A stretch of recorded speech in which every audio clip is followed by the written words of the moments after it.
trouxe essa palavra, com certeza nós estamos precisando ouvir ela, né? Da forma que o Senhor me fez aqui expressar ela, né? E aqui no versículo, e aqui também ele ainda diz assim, né? Que Deus julga, né? Esse tipo de matrimônio manchado. Mas aqui também ele fala sobre que a gente também não tem que ser, seja vós costumeiros sem avareza, contentando-vos com o que tendes, porque ele disse, não te deixarei, nem te desampararei. Então ele está dizendo assim, ó, não seja avarento. Vamos dizer que eu tenho uma vasilha, vou colocar nesse termo, né? E eu quero outra da mesma, eu quero 10. Isso já é avareza. Por que eu vou precisar de 10 vasilhas se eu sou uma pessoa só? Por que eu vou querer tanto se eu não posso consumir nem o que eu tenho? Isso é avareza. E ele diz aqui, é bem claro quando ele diz, né? Ele não falou comigo, com você, que ele não vai nos deixar, nem vai nos desamparar? Ou seja, está dizendo, ó, não vai te faltar nada. Mas não seja avarento. Querer o que você tem, ainda querer o do outro. Isso é avareza. Então ele está dizendo, não precisa disso. Né? A Bíblia também diz que nós não temos que nos contentar com as coisas desse mundo, nos conformar, perdão, com as coisas desse mundo. O apóstolo Paulo vai dizer, né? Não, mas não se conformei com as coisas desse mundo. Mas ele não está dizendo, a palavra não está dizendo para a gente ser avarento. Nós não podemos nos conformar com as situações ruins, problemáticas, com os levantos, com as afrontas. Isso nós não devemos se conformar, não. Nem com a escassez. Mas se nós já temos, nós não temos que almejar o do outro, não. Porque isso Deus não se agrada. E ele diz, eu não te desamparei, eu não te disse. Aqui está dizendo a palavra. Hebreus capítulo 13, versículo 5 está dizendo. No finalzinho. Que ele mesmo falou, né? Eu não te desamparei, nem te deixarei. Ou seja, não vai te faltar. Confia em Deus, porque a palavra de Deus está falando. E ele disse que ele não pode negar-se a ele mesmo. Ou seja, se ele prometeu, ele é fiel para cumprir. Porque se ele não prometer, ele prometer e não cumprir, ele está negando a si mesmo. Mas ele não faz isso. Porque ele é Deus. Ele é o Todo-Poderoso. Ele tem todo o poder sobre as mãos dele. Né? E pode ter certeza, meu irmão, se Deus não está fazendo na minha vida e na sua, eu estou batendo nessa tecla esses dias porque é algo que tem chamado muito a minha atenção. Se Deus não está fazendo, é porque nós não estamos merecendo. Tem pessoas que dizem, você não é merecedor, não. Somos sim. Somos, porque nós servimos ao Senhor, um Deus poderoso, a um Deus que nos chamou. Se nós não fôssemos merecedores, Ele nem tinha nos chamado. Mas faça-se por merecer. Temos que fazer por merecer. Como é que nós vamos fazer? Mudar os seus velhos costumes. Eu tenho falado, Senhor, arranca de mim os meus velhos costumes. Porque eu não sou mais uma velha criatura. Eu sou uma nova criatura em Cristo Jesus. Então eu tenho que viver aquilo que a palavra diz. Nova criatura sou. Se eu continuo permanecendo na minha ruindade, na minha doutrina antiga, eu estou ainda no velho homem. E quando eu creio que Ele é o Filho de Deus, eis que tudo se fez novo. A palavra do Senhor, ela fala. Eis que tudo se faz novo. Então por que eu estou vivendo os mesmos costumes? Por que eu insisto em viver os mesmos costumes? Por que eu insisto em viver a natureza do meu coração? Por que eu insisto em estar fazendo tudo errado? Porque eu quero continuar na mesmice. Eu quero continuar como o meu Senhor falou no meu coração. Você está rodando. Esses dias eu falei, Senhor, mostra para mim o que está acontecendo, o que está de errado. Por que tem que acontecer tanta coisa? E o Senhor me deu um sonho. Tem pessoas que não acreditam em sonho, mas sonho é verídico. Se não fosse verídico, Daniel não tinha sonhado naquela época. Tem sonho que é de barriga cheia, como o povo costuma dizer, né? Outro sonho é porque você falou muito e você sonha. Mas tem sonho que é Deus falando contigo. E esse eu tenho certeza que foi Ele falando comigo. Eu orei em secreto, pedi a Ele para me mostrar o que estava acontecendo. E o Senhor me levou lá no meu passado. Lá onde eu nasci. E me mostrou pessoas ali a qual eu tenho certeza que não se agrada de mim, como eu também não me agrado deles.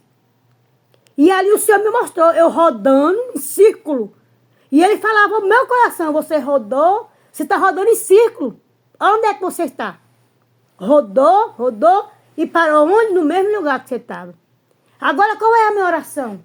Senhor, me dá a direção agora. O que é que eu tenho que fazer? O que é que Ele quer que eu faça? Porque quando ele falar comigo, eu vou tomar atitude. Porque eu não quero mais rodar em círculo. Eu quero viver as promessas de Deus. E para eu e você viver as promessas do Senhor, nós temos que parar de fazer as mesmas coisas erradas. As coisas do passado não nos pertencem mais. Então nós temos que fazer um novo. Estava ali ouvindo uma palavra e achei muito forte quando o pastor falava ali, né? Que a gente tem... Eu já falei até isso aqui outro dia, aqui nas lives que eu faço. Para que a nossa boca, os nossos lábios venham profetizar coisas boas na nossa vida e na nossa casa e nas pessoas que nós amamos. E até mesmo nas pessoas que nós não amamos. Porque nós não podemos ser hipócritas e dizer assim, eu amo fulano sendo que a gente não ama. Amor é coisa séria. Quando você ama, você cuida, né? Então nós temos que abrir a nossa boca e dizer, Senhor, olha a situação que o meu filho está vivendo, minha filha está vivendo, muda a história deles. Muda. Eu já falei muito isso aqui. Temos que orar. A nossa boca é profética. A Bíblia nos relata isso. E ela é. E eu estava ouvindo ali uma pregação e eu vi. Falei, meu Deus, a mesma coisa que o Senhor colocou em meu coração. E nós temos que ser costumeiros de fazer isso. Dentro e fora da nossa casa. Às vezes Deus te dá um emprego e você fica falando, eu estou tão cansada desse emprego. Não faça isso não. Eu já fiz muito isso. Deus, obrigado por esse emprego. Obrigado porque o Senhor tem me sustentado aqui dentro dessa porta. Até o dia que o Senhor quiser que tu fique lá. Que nós ficamos lá. Pedimos graça ao Senhor para que nós possamos vencer aquela meta daquele dia. Senhor, que o Senhor esteja comigo aqui. Todo dia agora, quando eu entro no meu serviço, eu falo, Senhor, entre aqui comigo. E que eu possa fazer o melhor. E eu faço. Faço o melhor, porque Deus entrou comigo. Porque Ele está comigo ali. Até o dia que Ele quiser. Até o dia que Ele disser, agora vou te levar para outro lugar. Porque Ele faz essas coisas. E peça a Deus, eu quero ser honrado aqui dentro. E a minha boca tem sido isso lá agora. Senhor, eu quero ser honrado até por aqueles que acham que eu sou inimigo dele. Porque só em você servir a Deus, o diabo usa pessoas para olhar para você e ter raiva de você. Outros não vão conseguir ter raiva. Vai ter prazer em estar com você. Mas outros vão ter ódio de você, do nada. Então qual é a tua oração? Senhor, começa a mostrar essa pessoa. Por que ele está com raiva de mim? Por que essa pessoa tem tanto ódio? O que foi que eu fiz? Para que o Senhor abra o coração. É isso que eu tenho feito no meu serviço. Porque o diabo ele vai levantar pessoas para te perseguir. Mas você também não pode ser perseguidor dele. Antes eu fazia a mesma coisa. Eu ficava com tanta raiva que eu... não fiz nada para essa pessoa, por que está fazendo isso comigo? Mas nós temos que ser a diferença. A Bíblia diz que nós somos a diferença. E nós temos que ser verdadeiramente, não só de falar, mas ser a diferença. Não importa o que o seu próximo está fazendo com você. Importa que você seja a diferença. Que você diminua. E quando eu falo você, eu estou falando com você e comigo. Que nós íamos diminuir a cada dia. Para que o poder e a graça de Deus cresça sobre a nossa vida. Como que nós queremos ter bênção se nós estamos com o coração duro e ruim? Como nós somos pessoas ruins. Como é que nós queremos ser abençoadas? Não vai ser, não adianta. Você vai morrer ali clamando e você não vai ver a bondade de Deus na sua vida. Porque não adianta, não é só de palavra não, é de atitude. E sabe, eu tenho vivido isso. Eu tenho vivido isso e clamado ao Senhor para que o Senhor mude a minha história. Verdadeiramente. Né? E o Senhor, Ele é fiel para fazer coisas grandes e extraordinárias nas nossas vidas. Mas nós precisamos tomar atitude nova. E não as mesmas atitudes do velho homem. Amém? Então que nesta manhã de hoje, o Senhor vem abrir os nossos olhos, né? Tem palavras assim que o Senhor nos dá, que a gente lê alguns versículos que o Senhor vai falando no nosso coração, né? Então que nesta manhã de hoje, o Espírito de Deus venha nos fortalecer, nos dá graça, nos dá autoridade, um espírito de ousadia. E que toda potestade seja quebrada, seja anulada na nossa vida, no nosso caminho. Que o Senhor passa uma vassoura de fogo, de poder, limpando a nossa vida, limpando a nossa situação, tirando os impedimentos, quebrando as barreiras, porque Ele é Deus. Olha o que é que Deus fez ali, quando Ele mandou Moisés e aqueles homens marchar. Você acha que foi aquelas marchas que fez aqueles muros cair? Você acha que foi aquele grito daqueles homens que fez os muros cair? Não, não foi. Foi a obediência. Eles ouviram a palavra do Senhor, eles obedeceram. E quando eles fizeram ali aquela marcha por 7 dias, o Senhor viu o coração daqueles homens, temente e obediente a eles. E quando o Senhor disse, grita, você vê que os que estavam lá dentro ria deles. São loucos, marchando, é assim que eles vão ganhar a guerra? Não, mas é pelo poder da obediência. E aqueles homens foram obedientes. Quer ter vitória com Deus? Seja obediente.